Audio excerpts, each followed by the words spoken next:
Alex Janvier est un pionnier de l'art moderne autochtone et de l'art contemporain, puisqu'il est toujours en vie. C'est quelqu'un qui a trouvé une façon de vraiment de pénétrer cet idiome qui est l'art abstrait avec une sensibilité autochtone de l'ouest, de le nord-ouest du Canada, de façon très convaincante, très séduisante. C'est un artiste unique dans l'histoire de l'art, non seulement canadienne, et c'est très difficile de ne pas trouver ça beau. Très, très difficile. Il y a beaucoup de tableaux abstraits que les gens peuvent trouver pas du tout beaux, pas intéressants, banals. Je ne suis pas parmi ces gens-là.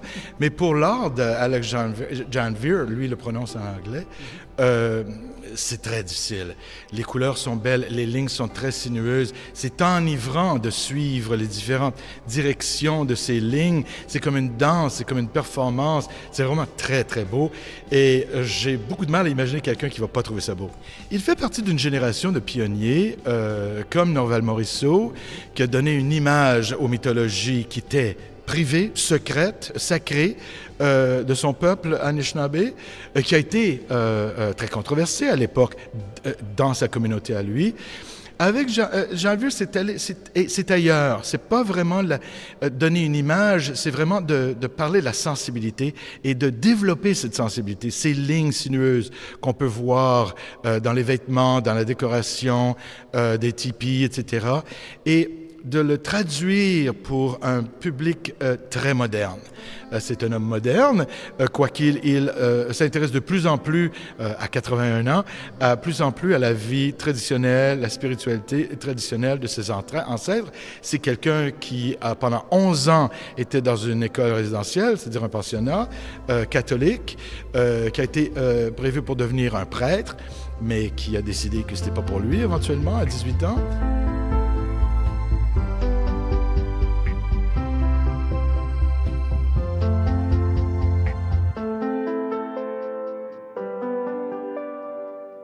Je dois dire que ce que je trouve fascinant dans son travail, c'est non seulement la beauté, mais c'est la rigueur avec laquelle il a continué à promouvoir cette sensibilité autochtone dans son travail. C'est c'est un grand traducteur, un grand inventeur qui s'est jamais répété. Il n'y a pas deux tableaux qui se ressemblent. Ça, c'est quand même remarquable. Vous allez faire cette exposition, il y a 150 œuvres dans l'expo. Ça commence en 1950 jusqu'à aujourd'hui. Et il n'y a pas deux tableaux qui se répètent avec les mêmes idées. C'est toujours des nouvelles formes, mais avec cette rigueur de rester très très près aux origines de l'esthétique de son peuple. Pour l'avoir vu travailler, c'est quelqu'un qui travaille constamment. Et c'est juste quand on est extrêmement rigoureux et qu'on travaille à tous les jours et qu'on a une production comme ça, qu'on peut se permettre d'être aussi expérimental qu'il a été. Et c'est non seulement les formes qui ne se répètent pas et les tableaux qui ne se ressemblent pas.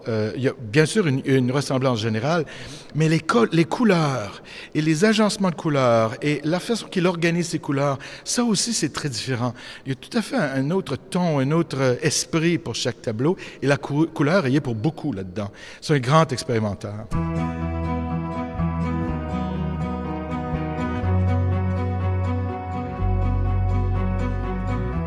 Alors, la couleur blanche, est-ce que c'est la neige? Est-ce que c'est la pureté? Est-ce que c'est la table rase sur laquelle on peut projeter ses fantasmes, ses idées, ses inventions de lignes et de couleurs? Il faut aussi parler des symboles et des images, parce que ce n'est pas exclusivement un peintre abstrait. De plus en plus, on voit ça dans les années 90 et de nos jours, il intègre des animaux, des poissons, des personnages, des histoires, des idées sur le futur, sur le passé.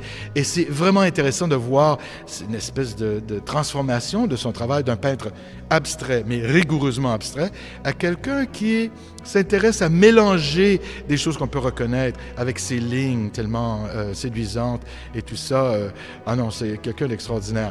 Et il y a du blanc, mais il se sert aussi des couleurs naturelles, du lin, du coton, qu'il ne touche pas. Des fois, il y a deux extrêmement beaux tableaux dans cette exposition, qui sont tous les deux, bien sûr, dans des collections publiques en Alberta, qui sont sur le lin pur, sur lequel il a rien touché. Et ces tableaux sont ravissants, là.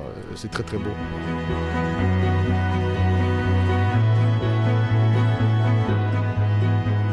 c'est ça justement qui l'identifie comme un artiste du nord du Canada.